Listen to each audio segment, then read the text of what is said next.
We haven't gotten to talk to Sheena in a while. She is our relationship expert here on the Hudson Show. And Sheena, I have something important that I wanted to get to with you. Somebody sent me this a few days ago. It says that every month people search for AI girlfriends 144,000 times. First of all, that's like a lot, right? Like that means people are actually looking for AI girlfriends and at least considering it. Why would somebody in your experience, would you think they would do that? Yeah, that is a huge number, first of all. And, when you contacted me about this topic, I was really excited because AI, we've seen the movies, right? I remember watching the movie Weird Science with my dad. And, the future is here, right? We are dating AI and which are robots, right?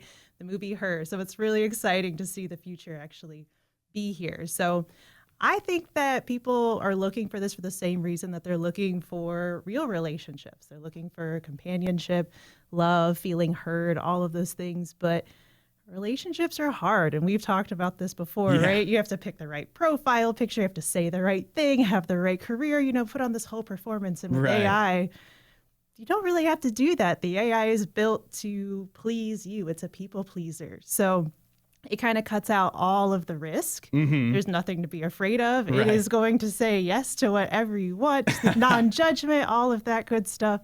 And there's this sense of stability and dependability. Whenever you log on, that AI is there. In a real relationship, you have to try to schedule that out for 2 weeks and it might get canceled.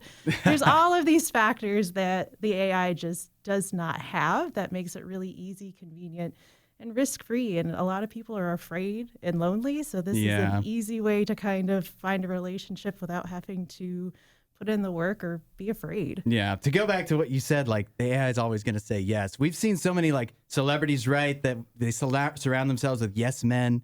And then you see eventually that comes back to bite them. That's true for relationships too, right? Absolutely. You have to have somebody when you're doing something stupid, even if it's your boyfriend or girlfriend or whatever, they need to be able to tell you, you're acting like a fool. You need to knock it off. AI's not going to do that for you. But all that said, are there any positives to having a relationship with AI in some way? Yeah, absolutely. So I think it's strange for us to imagine because, relationships are meant to be real. And to some people, these are real. If we think about it, we put human traits onto non-human things all the time, right? So we might say, oh, my pet's smiling at me, right? But really, they're probably just hungry, So when the AI is expressing empathy and understanding, we kind of, open up to this AI in a way we might not be able to with, real people. Because again, there's that non-judgment.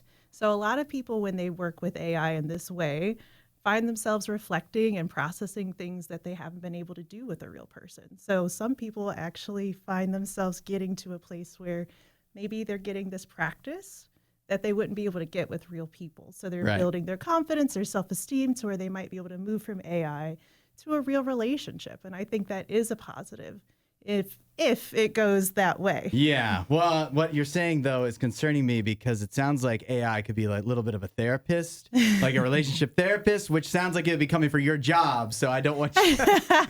I'm worried for you, Sheena. All of us, we got to worry about the AI taking our jobs. That's right. But I will say there's only one Sheena. So That's right. That's right. So we covered the positives. It does sound like there's some positive aspects to working with AI. But what are the downsides? What are the negatives of if you're a person that would be dating AI in any kind of way? What are the downsides? Yeah, so those positives only work if, the person dating it kind of understands this isn't AI, this isn't long term.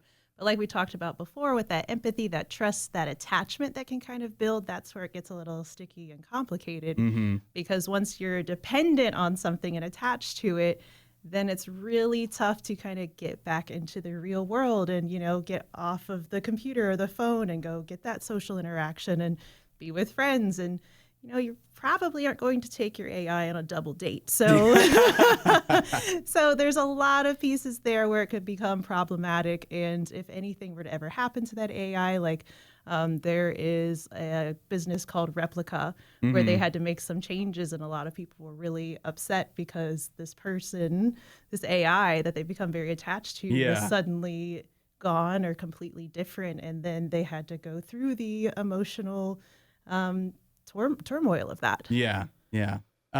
Okay, so we've gone through the negatives now. There may be some people out there who are like, I was thinking about dating AI, or maybe they've actually taken some steps. First of all, if you stop dating AI and start dating a person, should you tell is that part of your relationship history?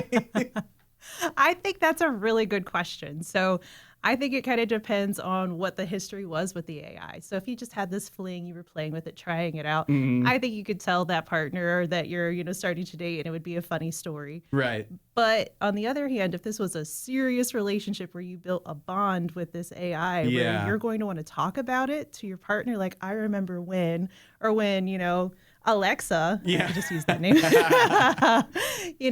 it's going to be a little weird if that person doesn't know what's going on there. So if it made an You want to impact. talk about judgment. I think it's coming. Yeah, exactly. You better have a strong relationship before you start talking about your AI ex. That's exactly right. So if you had an important bond with this AI, that relationship's going to come up in the future, it probably would make sense to bring that up. And I think that would be a challenging thing to do because of that judgment aspect. So I think kind of thinking about the stage of the relationship with this real person might be, a factor, but I think it really just depends on how deep that relationship was. That makes sense. Okay, I think I got a good last question then here. And that is, how do I break up with AI? Not me. How does somebody they're sitting in their car right now thinking, I've been dating AI, I don't know if it's right for me now that you've laid out some of these negatives. How do you break up with it? Right. So I think, the easiest, obvious answer to most of us is you just delete it. You stop talking to it, right? That's what we would think if we aren't the ones dating it. Exactly. But that's also the answer for any person, too. Like, just break up with them. And I love that you bring that up, because this is just like a relationship in so many ways, because a relationship is that emotional bond. That is kind of the core of a relationship. So if a person develops an emotional bond with this artificial intelligence, it doesn't make it any less real just because it doesn't have a physical form. But as far as breaking up, I think that really depends on the person more than the AI. So that person is going to go through that same process as a typical breakup of, what do I do with my time now? Who do I talk to? Like, what do I do with these feelings? So I think, having that person really process through, like, what am I feeling, and saying, like, it's okay to feel that way, because I think, again, there's a lot of judgment there. But just because the AI isn't real doesn't mean that the bond wasn't real. So really kind of getting some help, just like a typical breakup in that situation. There we go. I think this has been helpful for a lot of people, whether you're ever been anywhere near AI, or this can also be just helpful for your actual real life relationships too. While you're here, you should watch more of our videos and subscribe so you don't miss what we do next.